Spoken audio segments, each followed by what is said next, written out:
இது கை வைக்க கூடாதுன்னு சொல்லி தன் சொந்த நாட்டு விமானத்தை அனுப்பி கொலம்பியா நாட்டுக்காரனை மரியாதையோடு அழைத்து வந்த நாட்டினுடைய மக்கள் தொகை 5 கோடி.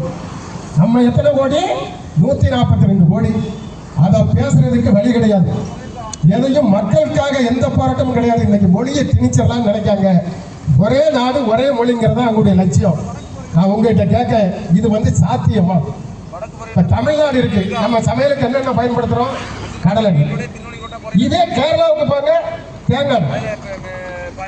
அப்படியே நீங்க ஆந்திராவுக்கு போங்க, நல்லெண்ணெய். நீங்க அப்படியே பஞ்சாபுக்கு போங்க, சூரியகாந்தி எண்ணெய். அப்படியே ஒடிசாவுக்கு போங்க, கடுகு. சமையலுக்கு பயன்படுத்துற எண்ணெய் தமிழ்நாட்டில் கடலெண்ணெய், கேரளாவில் தேங்காய், ஆந்திராவில் நல்லெண்ணெய், பஞ்சாப்ல சூரியகாந்தி எண்ணெய், ஒடிசாவில் கடுகு. எண்ணெயிலேயே இத்தனை வகை இருக்க, மொழி எப்படா ஒரே மொழியை திணிக்க முடியுமா? சார், நான் போடுற சட்டையை நீங்க போட முடியாது. மொழி என்பது, தமிழ் மொழி என்பது இந்த மண்ணை பொறுத்தவரையில் தந்தை பெரியாரால், பேரறிஞர் அண்ணாவால், தலைவர் கலைஞரால் இந்த மொழி பாதுகாக்கப்பட்டிருக்கு. இன்னைக்கு மீண்டும் மீண்டும் இந்த இந்திய எதிர்ப்பு போராட்டம் ஒண்ணுதான் முடிவுக்கு வராமலே இருக்குது. நம்ம 3 போராட்டத்தை சந்திச்சிருக்கோம். ஆங்கிலேயர்களிடமிருந்து சுதந்திரம் வேண்டி இந்திய சுதந்திர போராட்டத்தை நடத்தணும். 47 போராட்டம் முடிவுக்கு வந்துட்டு சுதந்திரம் வாங்கிட்டோம். 75 அவசர நிலை பிரகடனம் அல்ல, இந்திரா ஆட்சியில் தமிழ் கொண்டு வரப்பட்டது. அதை எதிர்த்து போராடினோம்.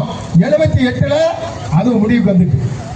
ஆனால் இந்த இந்தி திணிப்பு என்பது தொடர்ந்து தமிழ்நாட்டின் மீது திணிக்கப்பட்டுக் கொண்டிருக்கிறது. நம் தாய்மொழியாம் தமிழ் மொழியை அழிப்பதற்காக, தமிழர்களை 3ஆம் தர குடிமக்களாக்குவதற்காக மத்தியில் இருக்கிற மோடி அரசு தமிழர்களுக்கு விரோதமான அரசு. இப்போ ஒரு பட்ஜெட் போட்ட மத்தியில அதுல தமிழ்நாடுங்கிற பேரே கிடையாது. சரி, அங்கதான் தமிழ்நாடுங்கிற பேரை சொல்ல முடியாது. இங்க நம்ம சம்பளத்தில் வாங்கி சாப்பிட்டுக்கிட்டு இருக்கான் பாருங்க கவர்னர். ஈவன் தமிழ்நாடுன்னு நம்ம எழுதி கொடுத்தா அதை படிக்க முடியுங்க. இதுதான் இவர்களுக்கு தமிழ்நாடு மேல இருக்கிற ஒரு கசப்பான உணர்வு. தமிழ்நாடு வளமா இருக்க, தமிழ்நாடு உடனே இங்க வந்தா சொல்லுவாங்க மோடி ஒரே ஒரு திருக்குறளை தப்பு தப்பா சொல்லுவார். நமக்கெல்லாம் பொங்கல் வாழ்த்து சொன்ன